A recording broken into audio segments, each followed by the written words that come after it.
রাশেদ, ডাকসু নির্বাচন পরিস্থিতি কেমন দেখছেন? ছাত্রদের মধ্যে কেমন প্রতিনিধি চান শিক্ষার্থীরা, কি বলছেন তারা? অদিতি, শুরুতেই যদি বলি, অল্প কিছুক্ষণ আগে ডিএমপির পক্ষ থেকে একটি ব্রিফিং করা হয় টিএসসিতে, এবং সেখানে কিন্তু বলা হয় যে আজ সকাল 6টা থেকে, অর্থাৎ ভোর 6টা থেকে কিন্তু তারা সর্বোচ্চ নিরাপত্তা ব্যবস্থা নিয়েছেন এবং কোনো রকমের কোনো আশঙ্কামূলক কোনো রকমের কোনো পরিস্থিতি কিন্তু তারা দেখছেন না। এবং ছাত্রদের মধ্যে এবং শিক্ষার্থীরা যারা আছে তাদের সাথে আমি কথা বলেছি, তাদের সাথে আমি কথা বলবো। তারা কিন্তু বলছেন ক্যাম্পাসে যারা আগে থেকে কাজ করছিলেন তাদেরকেই কিন্তু তারা চান যে তারা মনোনীত হয়ে আসুক, যোগ্য প্রার্থীরাই মনোনীত হোক, এমনটি কিন্তু তারা চাচ্ছেন। যোগ্য প্রার্থীরাই নির্বাচনে জিতে আসুক, এরকমটি তারা যাচ্ছেন। নির্বাচন কমিশন থেকে একাধিক নিষেধাজ্ঞা দেওয়া হয়েছে, আচরণবিধি মেনে চলার কথা বলা হয়েছে, মোবাইল পানীয় যেমনটি আপনি বলছিলেন সেরকম কিন্তু অনেক ধরনের নিষেধাজ্ঞা দেওয়া হয়েছে। আমরা কিন্তু প্রার্থীদেরকে সেরকমভাবে দেখছি না, প্রার্থীদের আনাগোনা কম, প্রার্থীরা প্রচার বিমুখ রয়েছেন নির্দেশনা মেনে।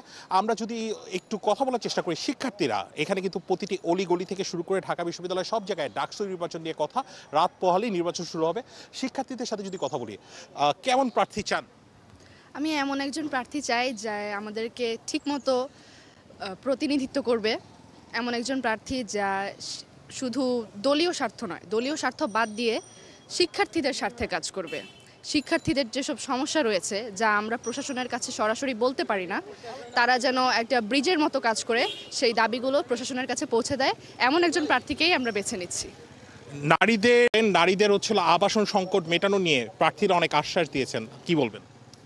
হ্যাঁ, এটা হচ্ছে একটা বড় এক্সপেকটেশনের জায়গা আমাদের জন্য, কারণ যে প্রার্থীরাই যেরকম ইস্তাহার দিয়েছে তার মাঝে কতটা ইমপ্লিফাই হবে জানি না, বাট আমাদের সবার একটা বড় আশা হচ্ছে নারীদের আবাসন। কারণ দেখা যায় ছেলেদের যে পরিমাণ হলে সিটের ফার্স্ট ইয়ারে পেয়ে যায়, মেয়েরা পেতে পেতে সেকেন্ড ইয়ার থার্ড ইয়ারে চলে যায়, যেখানে অনেক ঢাকার বাইরে বেশিরভাগ শিক্ষার্থী ঢাকা বিশ্ববিদ্যালয়ে। সো আমরা হোপ করতেছি ভিপি বা অন্যান্য পদে যারাই আসুক না কেন তারা এটা এনশিওর করে এবং মেয়েদের আবাসিক সমস্যাটা যেন একটা নিরসন। শুনছিলেন নারীদের কিন্তু প্রায় 47% ভোট এবার, 40,000 যে প্রায় 40,000 প্রার্থীর মাঝে 19,000 প্রার্থী কিন্তু নারীরা। তারা কিন্তু চাচ্ছেন যে তারা যোগ্য যারা প্রার্থী রয়েছেন তারাই নির্বাচিত হয়ে আসুক। অদিতি, রাশেদ, আপনি আছেন ক্যাম্পাসে, খবরাখবর রাখছেন, নিশ্চয়ই পরবর্তীতেও কথা হবে। দর্শক, ডাকসু নির্বাচনের এই মুহূর্তের খবর নিয়ে সহকর্মী রাশেদ আনিস যুক্ত ছিলেন এতক্ষণ।